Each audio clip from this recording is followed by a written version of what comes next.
서울 서대문구 충정로. 고층 빌딩 사이로 겉보기에 왜소한 6층짜리 건물이 있습니다. KT 아현지사입니다. 외벽에 통신 케이블이 노출돼 있습니다.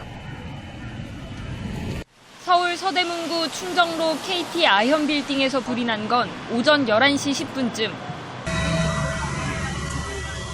지난해 11월 24일 오전, 이곳 아현지사 지하 통신구에 화재가 일어났습니다. 건물 지하 1층에서 시작된 불은 통신구 너머로 번졌습니다. 건물 바깥 단독 통신구에서도 검은 연기가 피어오르고 새빨간 불길을 잡으려고 소방관이 구슬땀을 흘렸습니다. 엄청난 양의 통신선이 연결돼 중간다리 역할을 하는 이곳에 당시 KT 근무자는 단 2명뿐이었습니다. 56만 8천 회선하고 광 케이블이 220조가 들어와 있어요. 근데 광 케이블은 정확히 이 무선이기 때문에 그 피해 범위는 정확히 날 수 없어요. 그렇지만 많은 인원이 피해를 보고 있다 이렇게 하시면 되고요. 지하에서 시작된 불은 원인도 모르는 채 계속 번져나갔습니다. 인근에서 카페를 운영하던 최욱은 씨는 당시만 해도 화재 사실을 몰랐다고 하는데요. 집에 있었는데 그냥 펑 했잖아요.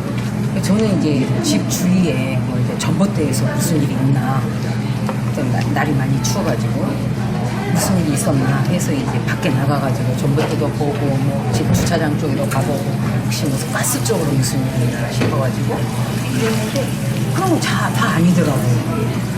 아니었는데 조금 있으니까 가스가 유독가스 리스가 계속 날라온 거죠. 작은 해프닝인 줄 알았는데 불길은 쉽게 잡히지 않았고 대형 재난으로 이어졌습니다.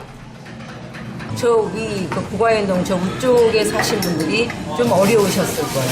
유독가스 때문에. 전화나 뭐 여기 전화? 카드 결제라든지. 카드 결제도 한 하루 이틀은 안 됐죠. 통신 장비를 감싸고 있는 플라스틱 재질이 불에 타 유독가스가 발생했고 아현지사가 관련된 지역의 연결은 모두 끊겼습니다. KT에 가입된 무선전화, 유선전화, 초고속 인터넷, IPTV 서비스 등 모든 통신 서비스가 먹통이 됐습니다.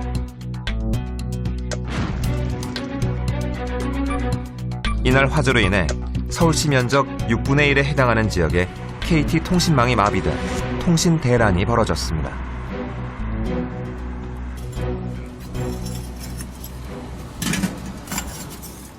속이 새카맣게 타들어간 사람들은 또 상인들이었습니다.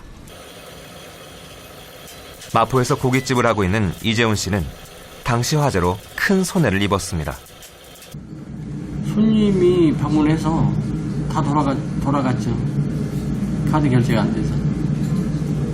그러면 현금으로 지불하는 분들도 좀 있지 않습니까? 요즘 소비자들이 현금 지니고 다닙니까? 지니고 다니지 않죠. 계산이 안 된다니까 아예 그냥. 예.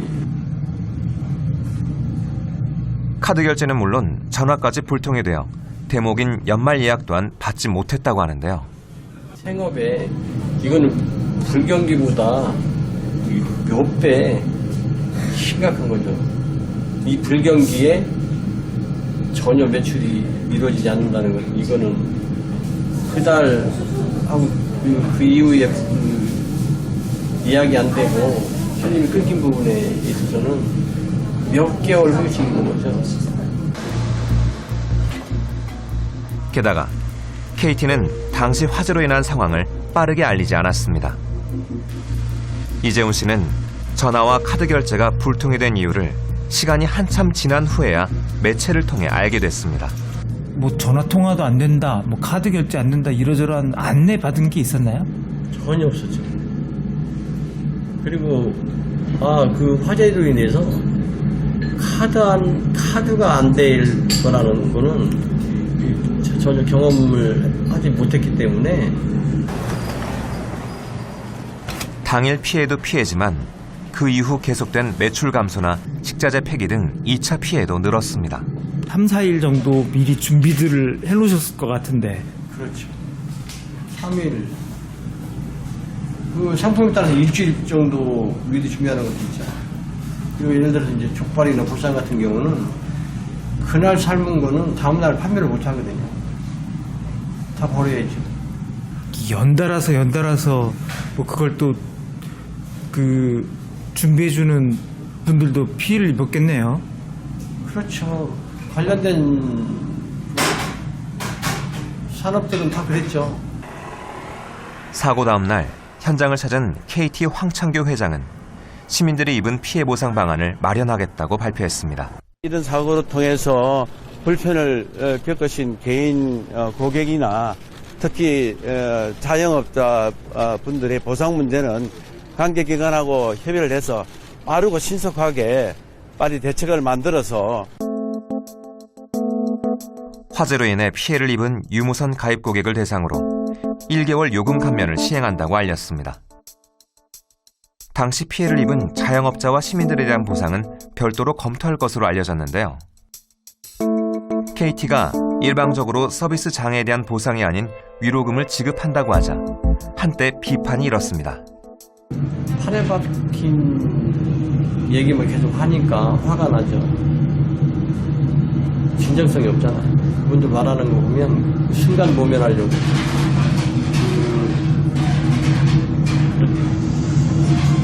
당한 사람들의 아픔을 전혀 모르고 돌아가요.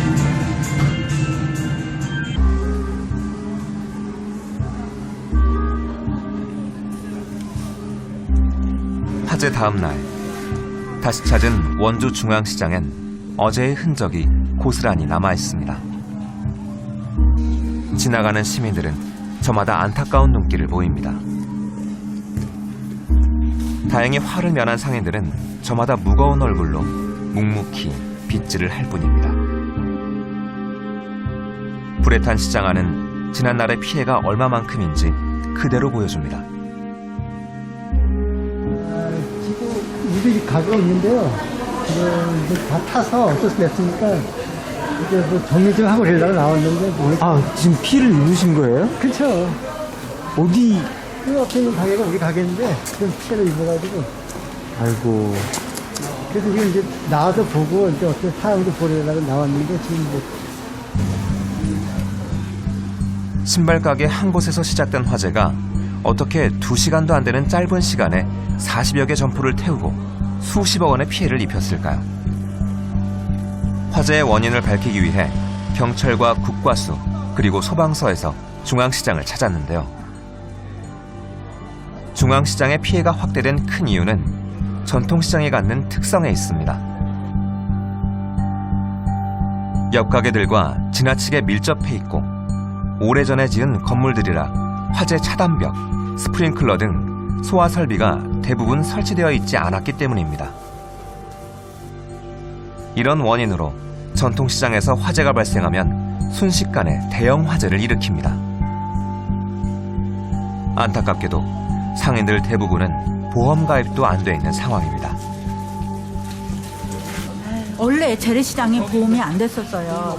근데 한 3년 전인지 2년 전에서부터 번영위에서 이제 보험이 들어도 되니까 해라 이렇게 하더라고요. 그래서 나이도 있고 그래서 이게 보험을 꼭 들어야 하나 이제 뭐 얼마나 내가 장사를 한다고 이래고 안 들었더니 이렇게 되니 활기와 희망으로 가득 차야 할 시장은 화재로 검게 탄 잔해물만 남긴 채 적막감에 휩싸여 있는데요. 추운 날씨도 잊은 채 상인들은 사라진 점포를 바라보며 긴 한숨을 내쉽니다. 무너지는 게 너무 가슴 아파서 어제 잠을 정말 내가 내 손으로 내 간판을 달아서 한 자리에서 40년 가까이 장사를 하면서 그 이름을 어떻게든지 살려보려고 우리 딸한테 넘길까 막 이런 생각을 참 많이 했거든요. 근데 이렇게 마무리가 되니까 그게 가장 어젯밤에 잠이 안 오는 게 그게 너무 마음이 이렇게 이렇게 마무리됩니다.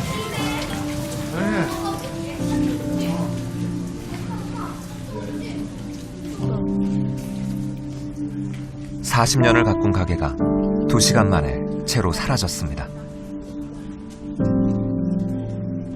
사고의 위험성은 우리 사회 곳곳에서 나타나고 있습니다. 서울 강남의 이 빌딩은 공교롭게도 백석역 온수관이 시공된 때와 같은 해인 1991년에 완공됐습니다. 건물 안 곳곳에 쩍쩍 금이 간 흔적이 보입니다. 지하 7층, 지상 15층 규모의 건물로 지어진 지 30년도 안 됐습니다. 지난해 12월 인테리어 공사 중 2층 원형 기둥에서 거대 균열이 발견됐습니다. 철근의 그 결합 상태라든지 시멘트의 피복 상태, 시멘트의 단단함, 뭐 이런 것들이 굉장히 좀 부실한 것 같습니다. 점점 힘을 못 받아서 50% 이하로 내력이 떨어졌다, 이런 주장을 전문가들이 하고 있습니다. 긴급 안전점검을 실시 후 붕괴 위험을 알리고 건물에 즉각 폐쇄 조치가 내려졌습니다. 아무런 대안 없이 거주자들에게 퇴거 조치가 전달됐습니다. 지난해 3월 안전점검에서 최고 등급인 A등급을 받았던 건물이 불과 9개월 만에 왜 철거가 필요한 최하 등급인 2등급을 받은 것일까요? 다 마감재로 이렇게 감싸져 있기 때문에 상태를 모릅니다. 건물에 만약에 문제가 있으면 기둥이나 수직부재인 기둥이나 보에 아프다는 표시가 이렇게 균열 발생하거나 그런 징후가 있거든요. 근데 모든 건물은 마감으로 둘러싸여 있기 때문에 판단할 수가 없죠. 그렇기 때문에 육안 조사로는 지금 판단이 안 돼요. 특히 이 빌딩은 15층짜리 건물이라 16층 이상 건물을 안전관리 대상으로 지정한 시설물의 안전 및 유지 관리에 관한 특별법의 적용 대상에 그동안 포함되지 않았습니다. 15층 이하 3종 건물도 안전점검이 시작된 것은 지난해 6월. 1991년에 지어진 후 27년간 안전관리 사각지대에 놓여 있었던 것입니다. 위험이 있어서 주기적으로 관리할 필요가 있다라고 판단이 되면 지자체에서는 3종 시설물로 지정해서 2종 시설물과 똑같이 1년에 2번은 정기점검을 하고 3년에 한 번씩은 정밀점검을 하고 강제적으로 그렇게 하게끔 돼 있어요.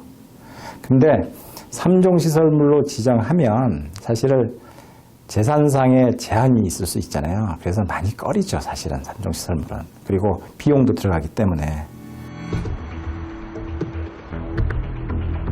200만 호 신도시 건설과 테헤란로에 건물이 앞다퉈 들어서던 1990년대 초에 이 빌딩 역시 지어졌습니다. 서울에만 30년 넘은 노후 건물이 25만여 동, 전체의 40% 가까이 됩니다. 이처럼 건물의 노후화가 진행되고 있지만 뚜렷한 예방책은 없는 셈입니다. 대형 안전사고를 초래할 시한폭탄이 곳곳에서 째깍거리고 있습니다.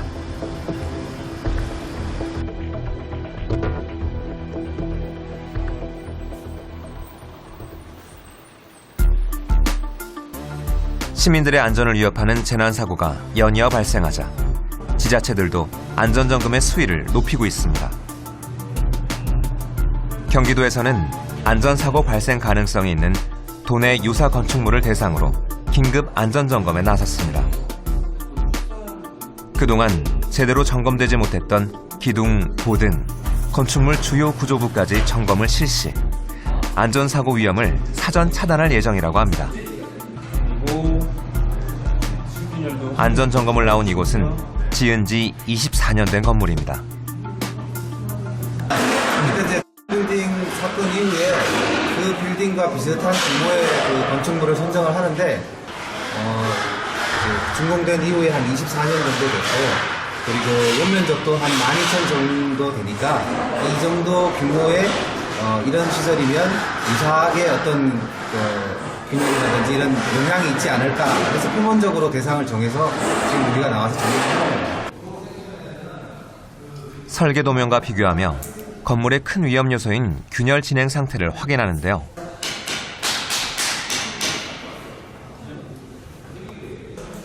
군데군데 이상 흔적이 보이곤 합니다.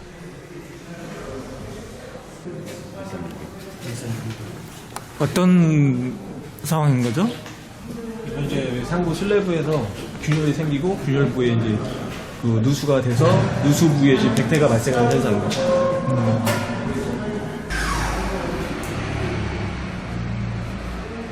벽이 갈라진 틈이 생긴 곳은 시차를 두고 확인하기 위해 균열 측정기를 부착합니다. 그럼 오늘부터 지금 여기에 보시는 요 십자망선에서 이 뭐 상하로 혹은 좌우로 균열들이 더 진행이 되는지 그런 것들을 확인하기 위한 겁니다. 올라갈게요.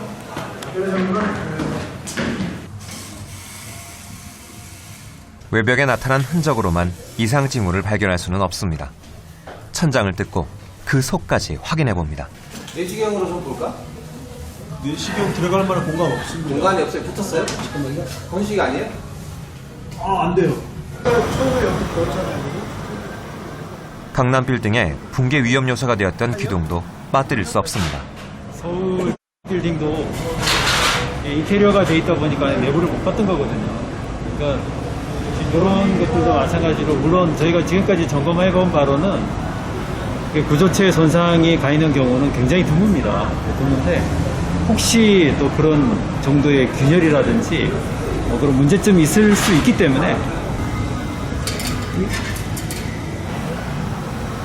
내시경 화면을 통해 기둥의 형상과 콘크리트 상황을 확인하기도 합니다.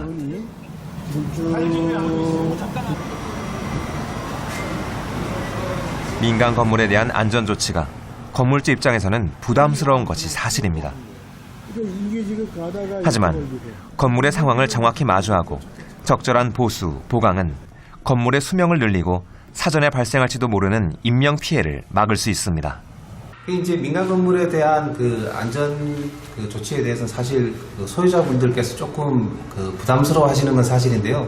그렇다 손 치더라도 이 건물이 벌써 한 20년, 30년 이렇게 경과가 되고 나면 이 구조체에 대한 어떤 보수와 보강을 함으로 인해서 그 앞으로 오히려 건물의 수명이 더 늘어나는 그런 효과도 있습니다. 그러니까 이제 그런 쪽으로 주민들을 좀 도민들한테 설득을 시키고 안내도 하고. 제작진은 자칫 큰 사고로 이어지는 생활시설물들이 어떻게 관리되고 있는지 궁금했습니다. 문제는 시설물들의 관리 주체가 서로 달라 전반적인 현황 파악조차 어렵다는 점입니다. 전문가들은 통합관리의 필요성을 우선순위로 꼽습니다. 지하 통신시설이라든가 지하 시설물을 지금 관장하고 있는 게 지자체라든가 중앙정부라든가 각각 나누어져 있거든요. 또 법도 무슨 상수도, 하수도, 통신, 전기 각각의 법에 의해서 되어 있는데 좋다 이거예요. 그렇지만 재난은 이게 하나가 문제가 되면 모든 것이 전부 다 도미노 현상처럼 올수업이 되는 거잖아요. 그러면 엔지니어링적으로 접근하는 것이 아니라 방지학적으로 본다면 이것을 통합 관리를 어떻게 할 것이냐.